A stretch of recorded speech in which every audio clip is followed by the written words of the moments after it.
ನಮಸ್ಕಾರ ವೀಕ್ಷಕರೇ, pre matric scholarship ಅರ್ಜಿ ಪ್ರಾರಂಭವಾಗಿದೆ.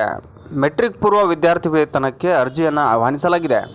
ಹೌದು, 2023-24ನೇ ಸಾಲಿಗೆ ಪ್ರೀ ಮೆಟ್ರಿಕ್ ಅಂದರೆ 1ರಿಂದ 10ನೇ ತರಗತಿ ಒಳಗೆ ವ್ಯಾಸಂಗ ಮಾಡುತ್ತಿರುವಂಥ ಅರ್ಹ ವಿದ್ಯಾರ್ಥಿಗಳಿಂದ ವಿದ್ಯಾರ್ಥಿ ವೇತನಕ್ಕೆ ಅಂದರೆ ಸ್ಕಾಲರ್ಶಿಪ್ಗೆ ಅರ್ಜಿಯನ್ನು ಆಹ್ವಾನಿಸಲಾಗಿದೆ. ಸೊ SSP ಸ್ಕಾಲರ್ಶಿಪ್ ಅಂತ ನಾವೇನು ಕರಿತೀವಿ, ಅದನ್ನು ಅರ್ಜಿಯನ್ನು ಆನ್ಲೈನ್ ಸಲ್ಲಿಸುವ ಪ್ರಕ್ರಿಯೆ ಆರಂಭವಾಗಿದೆ. ವಿದ್ಯಾರ್ಥಿಗಳು ಅರ್ಜಿ ಸಲ್ಲಿಸಲು SSP ತಂತ್ರಾಂಶದಲ್ಲಿ ಅವಕಾಶ ಕೊಡಲಾಗಿದೆ. SSP ಪೋರ್ಟಲ್ ಈಗಾಗಲೇ ನಾನು ಡಿಸ್ಕ್ರಿಪ್ಷನ್ ಬಾಕ್ಸಲ್ಲಿ ಲಿಂಕ್ ಹಾಕಿರ್ತೀನಿ, ನೀವು ಅಲ್ಲಿ ಅರ್ಜಿಯನ್ನು ಸಲ್ಲಿಸ್ಬೋದು. ಇದರ ಜೊತೆಗೆ ಈಗಾಗಲೇ ಅರ್ಜಿ ಸಲ್ಲಿಸಿದವರು ನವೀಕರಣ ಮಾಡಲು ಅವಕಾಶ ಇರುತ್ತದೆ. ಕಳೆದ ವರ್ಷ ಯಾರಾದರೂ ಅರ್ಜಿಯನ್ನು ಸಲ್ಲಿಸಿದರೆ ನವೀಕರಣ ಮಾಡಲು ಕೂಡ ಅವಕಾಶ ಇರುತ್ತದೆ. ಸೊ ಅರ್ಹ ವಿದ್ಯಾರ್ಥಿಗಳು SSP ವೆಬ್ಸೈಟ್ ಮುಖಾಂತರ ಅಗತ್ಯ ದಾಖಲಾತಿ ಮತ್ತು ಮಾಹಿತಿಯನ್ನು ಭರ್ತಿ ಮಾಡೋ ಮುಖಾಂತರ ತಮ್ಮ ಮೊಬೈಲ್ನಲ್ಲಿಯೂ ಸಹ ಅರ್ಜಿಯನ್ನು ಸಲ್ಲಿಸಬಹುದಾಗಿದೆ. ಸೊ ಯಾವೆಲ್ಲ ವಿಧಾನವನ್ನು ಅನುಸರಿಸಬೇಕು, ಏನೆಲ್ಲ ದಾಖಲಾತಿಗಳು ಬೇಕು ಅಂತಂದರೆ, ಮೊದಲಿಗೆ ವಿದ್ಯಾರ್ಥಿಗಳ STS ಗುರುತಿನ ಸಂಖ್ಯೆ ಬೇಕಾಗುತ್ತೆ, SATS ನಂಬರ್ ಬೇಕಾಗುತ್ತೆ, ಸ್ಟೂಡೆಂಟ್ ಟ್ರ್ಯಾಕ್ ಸರ್ವಿಸ್ ಪೋರ್ಟಲ್ ಅಂತ ಏನಿದೆ, ಸೊ SATS ಪೋರ್ಟಲ್ನ ಒಂದು ನಂಬರ್ ಬೇಕಾಗುತ್ತೆ, 9 ಅಂಕಿಯ ನಂಬರ್ ಬೇಕಾಗುತ್ತೆ, STS ನಂಬರ್. ಆಮೇಲೆ ವಿದ್ಯಾರ್ಥಿಯ ಮತ್ತು ಪೋಷಕರ ಆಧಾರ್ ಸಂಖ್ಯೆ ಬೇಕಾಗುತ್ತೆ, ಮೊಬೈಲ್ ನಂಬರ್, ಸೊ ಲಿಂಕ್ ಇರುವಂಥ ಮೊಬೈಲ್ ನಂಬರ್ ಬೇಕು. ಆಮೇಲೆ ಜಾತಿ ಮತ್ತು ಆದಾಯ ಪ್ರಮಾಣ ಪತ್ರ ಬೇಕು. ಇವು 4 ಡಾಕ್ಯುಮೆಂಟು ನಮಗೆ ಅರ್ಜಿಯನ್ನು ಸಲ್ಲಿಸಲಿಕ್ಕೆ ಬೇಕಾಗುತ್ತೆ. ಸೊ ಅರ್ಜಿ ಸಲ್ಲಿಸೋ ಪ್ರಕ್ರಿಯೆ ಹೇಗೆ ಅನ್ನೋದನ್ನು ನಾನು ಈ ವಿಡಿಯೋದಲ್ಲಿ ನಿಮಗೆ ತಿಳಿಸ್ಕೊಡ್ತೀನಿ. ಸೊ ಪ್ರೀ ಮೆಟ್ರಿಕ್ ಸ್ಕಾಲರ್ಶಿಪ್ಗೆ ಅರ್ಜಿಯನ್ನು ಸಲ್ಲಿಸಬೇಕು ಅಂದರೆ ಮೊದಲಿಗೆ ವೆಬ್ಸೈಟನ್ನು ಓಪನ್ ಮಾಡಬೇಕು. ssp.karnataka.go.in ಮೇಲೆ ಕ್ಲಿಕ್ ಮಾಡಬೇಕು. ಸೊ ಅಲ್ಲಿ ಒಂದು ವೆಬ್ಸೈಟ್ ಓಪನ್ ಆಗುತ್ತೆ, ಹೋಮ್ ಪೇಜ್. SSP karnataka.go.in ಮೇಲೆ ಲಿಂಕ್ ಕ್ಲಿಕ್ ಮಾಡಿದ ನಂತರ ಈ ಥರ ಪೋರ್ಟಲ್ ಓಪನ್ ಆಗುತ್ತೆ.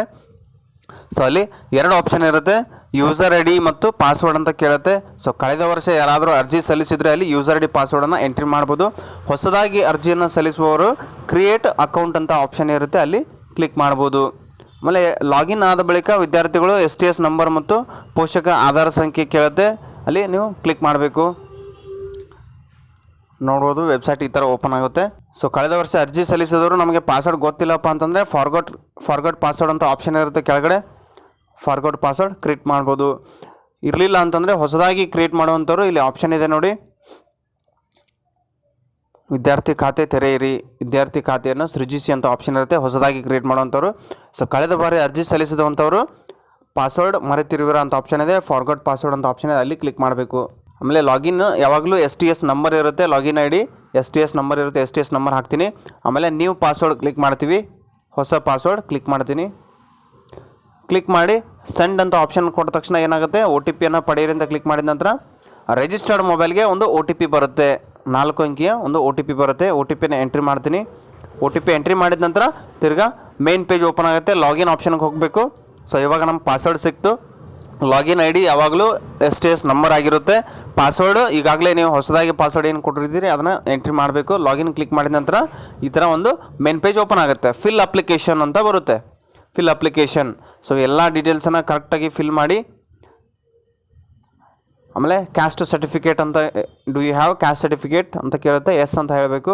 ಆಮೇಲೆ ರಿಲಿಜನ್ ಸೆಲೆಕ್ಟ್ ಮಾಡಿ. ಆಮೇಲೆ ಕ್ಯಾಸ್ಟ್ ಕ್ಯಾಟಗರಿ ಯಾವುದಿರುತ್ತೆ ಅದನ್ನು ಸೆಲೆಕ್ಟ್ ಮಾಡಿ. ಕ್ಯಾಟಗರಿ 1 SC ST ಯಾವ 2A 2B ಯಾವುದಿರುತ್ತೆ ಸೆಲೆಕ್ಟ್ ಮಾಡಬೇಕು. ಸೆಲೆಕ್ಟ್ ಮಾಡಿ ಕ್ಯಾಸ್ಟ್ ಸರ್ಟಿಫಿಕೇಟ್ ನಂಬರ್ ಮತ್ತು ಇನ್ಕಮ್ ಸರ್ಟಿಫಿಕೇಟ್ ನಂಬರನ್ನು ಎಂಟ್ರಿ ಮಾಡಿ. ಚೆಕ್ ಅಂತ ಆಪ್ಷನ್ ಇದೆ, ಚೆಕ್ ಆಪ್ಷನ್ ಮೇಲೆ ಕ್ಲಿಕ್ ಮಾಡಬೇಕು. ಚೆಕ್ ಆಪ್ಷನ್ ಕ್ಲಿಕ್ ಮಾಡಿ. ಇಲ್ಲಿ I have displayed details are correct ಅಂತ ಇರುತ್ತೆ, ಅದನ್ನು ಟಿಕ್ ಮಾಡಿ. ಸೇವ್ ಅಂತ ಆಪ್ಷನ್ ಇರುತ್ತೆ, ಸೇವ್ ಕ್ಲಿಕ್ ಮಾಡ್ತೀನಿ. ಕ್ಲಿಕ್ ಮಾಡಿದ ನಂತರ ಈ ಥರ ಆಪ್ಷನ್ ಬರುತ್ತೆ. ನೆಕ್ಸ್ಟ್ ಸೇವ್ ಆ್ಯಂಡ್ ಪ್ರೊಸೀಡ್ ಕೊಟ್ಟ ನಂತರ ಈ ಥರ ಆಪ್ಷನ್ ಬರುತ್ತೆ. ಪರ್ಸ್ನಲ್ ಡೀಟೇಲ್ಸ್ಗೆ ಹೋಗುತ್ತೆ. ಪರ್ಸ್ನಲ್ ಡೀಟೇಲ್ಸಲ್ಲಿ ಇಲ್ಲಿರುತ್ತೆ ನೋಡಿ, ಡಿಸ್ಟಿಕ್ಕು, ಆಮೇಲೆ ತಾಲೂಕಾ, ಆಮೇಲೆ ಕಾನ್ಸ್ಟಿಟ್ಯೂನ್ಸಿ, ಆಮೇಲೆ pin code, postal pin code and permanent address, ವಿದ್ಯಾರ್ಥಿಯ ಪರ್ಮನೆಂಟ್ ಅಡ್ರೆಸ್. ಆಮೇಲೆ ಪರ್ಮನೆಂಟ್ ಅಡ್ರೆಸ್ ಎಂಟರ್ ಮಾಡಿ ಸೇವ್ ಆ್ಯಂಡ್ ಪ್ರೊಸೀಡ್ ಕ್ಲಿಕ್ ಮಾಡಬೇಕು.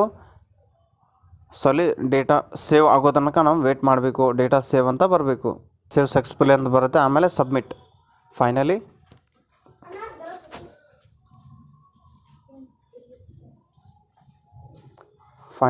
ಸಬ್ಮಿಟ್ ಅಪ್ಲಿಕೇಶನ್ ಕ್ಲಿಕ್ ಮಾಡಬೇಕು. ಆವಾಗ ಒಂದು ಪ್ರಿಂಟೌಟ್ ಬರುತ್ತೆ. ಸೊ ಪ್ರಿಂಟೌಟನ್ನು ಪ್ರಿಂಟ್ ತೆಗೆದು ಸ್ಕೂಲ್ಗೆ ಸಬ್ಮಿಟ್ ಮಾಡಬೇಕು. ಅಂದಾಗ ಅಪ್ರೂವಲ್ ಆಗುತ್ತೆ. ಇದಿಷ್ಟು SSP ಸ್ಕಾಲರ್ಶಿಪ್ಗೆ ಸಂಬಂಧಪಟ್ಟಂಥ ಒಂದು ಮಾಹಿತಿ. ಈ ಮಾಹಿತಿ ನಿಮಗೆ ಇಷ್ಟ ಆಗಿದರೆ ನಮ್ಮ ಚಾನಲ್ಗೆ ಈಗಲೇ ಸಬ್ಸ್ಕ್ರೈಬ್ ಮಾಡಿ ಮತ್ತು ಬೆಲ್ ಬಟನ್ನ ಪ್ರೆಸ್ ಮಾಡಿ. ಧನ್ಯವಾದ.